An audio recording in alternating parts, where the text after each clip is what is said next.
So now we're on Omotesando, beautiful tree-lined street, and the trees look like they've been here for 150 years.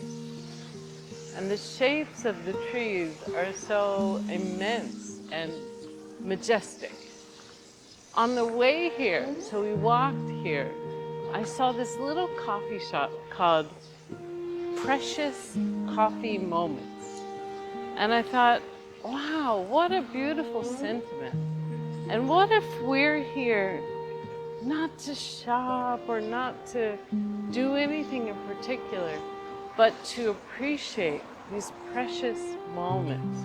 So here I am in an area that I don't usually go shopping at all, but so, and this would not be someplace that I would just go to hang out with these beautiful trees, which are still very beautiful.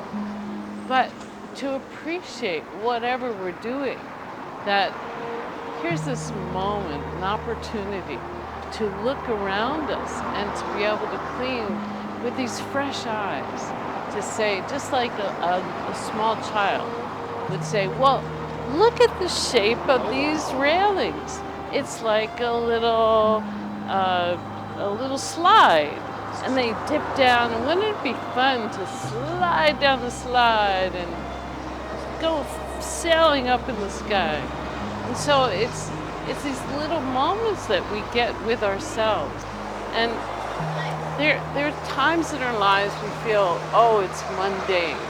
We're bored, we're walking in a place in our lives that feels like we've done this over and over and over. We have little to occupy us except the tasks that we've done 1,000 times. And what if us being here in this moment, together with all these people that I don't know, but I do know because we've all been together before. It's no accident that at this moment, here are these people passing by. So am I gonna take an opportunity and say, oh, okay, here they are, here I am, I can clean. Or just get stuck in, oh, it's boring because I'm not doing anything that I care about. But it's really in those precious moments, whatever it is that you are doing, that you could take the time to transform your experience into this appreciation of life. Because why are we here, just in a broader sense, here on earth, here in this lifetime, here with one another? And for me, I often see the perspective of we're here to be one with all these things. So it's not in this task, because the task is precious, because it's in the oneness with that task, because whatever it is that you are tasked with, whether it's washing the dishes or picking up your kids, is a precious moment. And how do we respond when we're doing the same precious task 1,000 times and no one notices and we're bored? So I'm feeling more and more that the Unipili is never bored. So it's my intellectual mind that doesn't have something to occupy it that gets restless, saying, I want to figure it out. I want to understand. I want to have something that I can do that is feeling important, is feeling productive, and that we can step back from that and realize that the precious moment could be something right in front of you that is in the midst of a shop that I might never go in, and a product that I might never have next to me, just like that. Okay, so what do we do? What do I do? First of all, to recognize that this is part of that cycle of going up and not feeling so up. So to accustom that part of yourself that is feeling the pain, is feeling that burden, to saying, oh, here's here it is again. Here's this memory. And it's up to the honey to diffuse the situation, not to get sucked into the suffering and pain, because it's the uni pili that's feeling it, but to recognize, okay, here's another message. Here's the uni pili reaching out and crying, just like if you had an infant and the infant all of a sudden started crying. It's not my job to say, don't cry. What infant will respond to that? Stop crying. No infant is going to say, okay, mom, at 2 months old. So that part of us needs nurturing, needs love, needs care, because it has no discretion. And if it's suffering, it feels real. It feels like this is hopeless. It feels like the world is never going to get any better.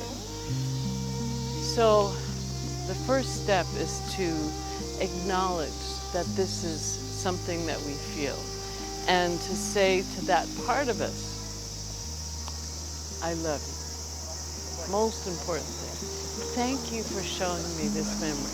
Otherwise, it wouldn't appear. And if we ignore it, if we say, no, I don't feel like it, not today, I'm too busy, I feel too bad, I don't want to look at it, then it goes back down and it gets submerged. Doesn't mean it's gone. So when we say we're looking at these problems as opportunities, we really mean that. Because here is this chair, an opportunity to sit down in the sun, the beautiful trees. And I could say, no, I don't want to sit here. And there's no judgment. Here's a chair and I want to sit, so I do. And if we could think about these things that come up in the same way, with no judgment, here's something that I can do something about. I can clean. And then it becomes really empowering. So walking here, I saw this beautiful green and yellow bamboo that I'd never seen before, growing right up to the edge of the sidewalk, and taking every available opportunity to live. It had been cut back and it was sprouting back up. And it's sort of a metaphor for our lives, that we press up against a barrier and we get cut down sometimes. And yet here we are with one more chance to say, I'm here, I'm ready to be responsible. I'm ready to do my part to step into this divinely inspired flow.